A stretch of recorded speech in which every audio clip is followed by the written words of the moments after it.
Kallid lapsevanemad, mis muusikat kuulavad teie mudilased? Kuidas see neid mõjutab? Täna tuleb juttu Mõmina räpist. Meil on stuudios räpi ajaloolane Lilian Lill pseudonüümiga Lill Lill.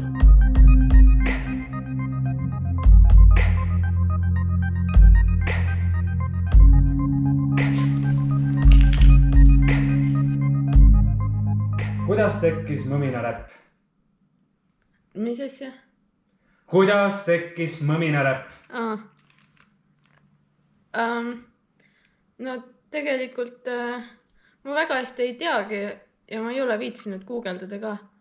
Aga minu meelest nagu keegi pani SoundCloudi mingisuguse mõmiseva räpi ja siis see läks väga populaarseks. Kui populaarseks? Nagu väga. Mis iseloomustab Mõmina räppi? Seda iseloomustab mõmisemine. Nad ei ole viitsinud nagu sõnu välja öelda normaalselt. Nagu neil ei ole piisavalt aega, et harjutada oma diktsiooni. Miks ei meeldi Eminemile Mõmina räpp? Just täpselt selle samusegi pärast. Eminem ise pidi räigelt vaeva nägema, et harjutada oma hääldusi, aga need vennad lihtsalt ei ole viitsinud seda teha, aga neil läheb ikkagi sama hästi. Ehk siis Eminem harjutas oma diktsiooni. Millest räägib Mõmina räpp? No roppusi on palju, räägib Eesti kohtadest, kõiksugu asju, mis on toimunud, räägib nagu mingi Paraleparannast, siis räägib tihtipeale nagu seksist, sellepärast et lapsi see huvitab. Ja kes on Eesti kuulsaim Mõmina räpi esindaja? See on see mingi Nublu. Mis arvab su vanaema Mõmina räpist? Ja talle see väga meeldib, just need teemad, need roppused. Ta saab Eesti kohtade kohta rohkem teada. Kui sul on üks sõnum saata Eesti rahvale, siis mis see on? Peace out. Aitäh teile. Stuudio peale Lilian Lille lahkumist. Meil on stuudios uhi uus Mõmina räppar Eesti muusikamaastikul Dave H. Speaker. Ta teeb meile loo kasutades ainult oma häält.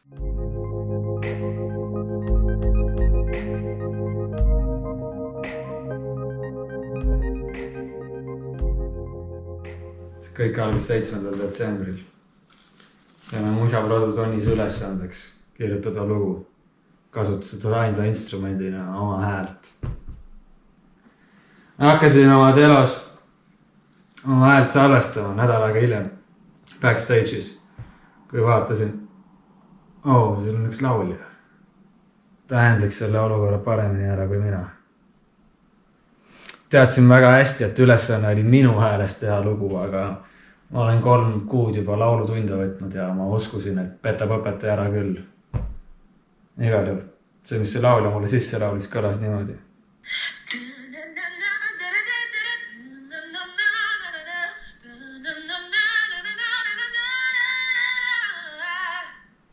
Väga hea vist. Peale seda mul oli lugu olemas. Kuulsin, et see kruvib. Kui ma juba talle lasin asja sisse laulda, siis ma olin juba pattu teinud ja järgmine patt oli kergem tulema. Sander, trummar oli seal backaris ka. Ütlesin, tee mingi beatboxi siia. Ta tegi nii.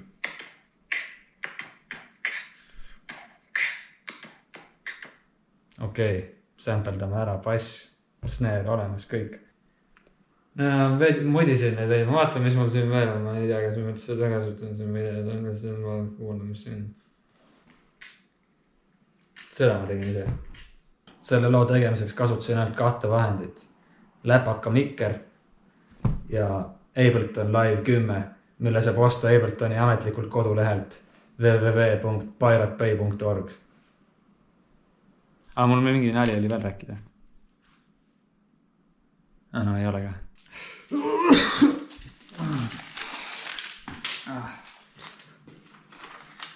Igal juhul, tooge mu läppar siia. No nii, ma näitan, mis ma edasi tegin. Ehitasin trammi räki. Kõigepealt kikk. Ma panin siia veits buuminessi juurde. Snare'ile väike reverb juurde. Shaker. hätid.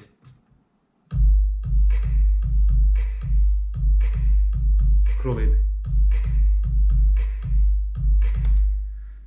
Siis selle laulja häälest ma heitsin nagu sündi, sellega olen suht rahul. Kokku tuli selline värk.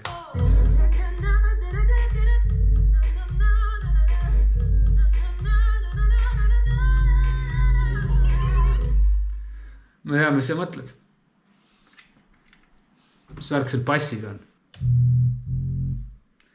See kõlab nagu põdra paaritumi süüded. Mis asi see on? Aga vaata, mind ei koti. See on minu jaoks piisavalt hea.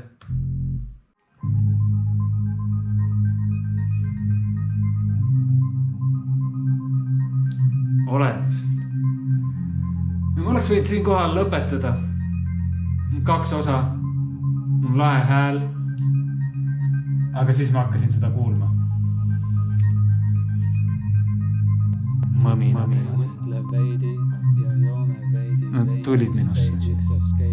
See ei ole nagu, et Dave H. Speaker, et sa mõtled need mõminad välja. Need mõminad mõtlevad minu välja hoopis.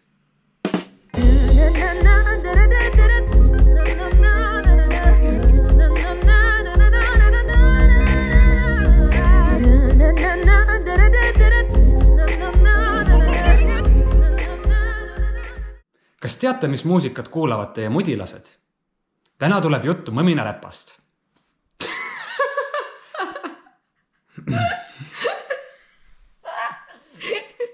Neil ei ole piisavalt aega, et harjutada oma diktsiooni. Suuda seda. Nad ei ole viitsinud harjutada oma diktsiooni.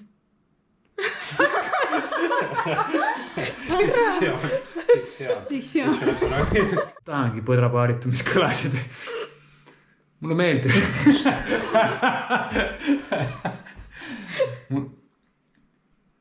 Mulle meeldivad põdra paaritamiselid. Millest räägivad mõmina räpi sõnad? Seksist, sellepärast, et see lastele meeldib siis kuulata.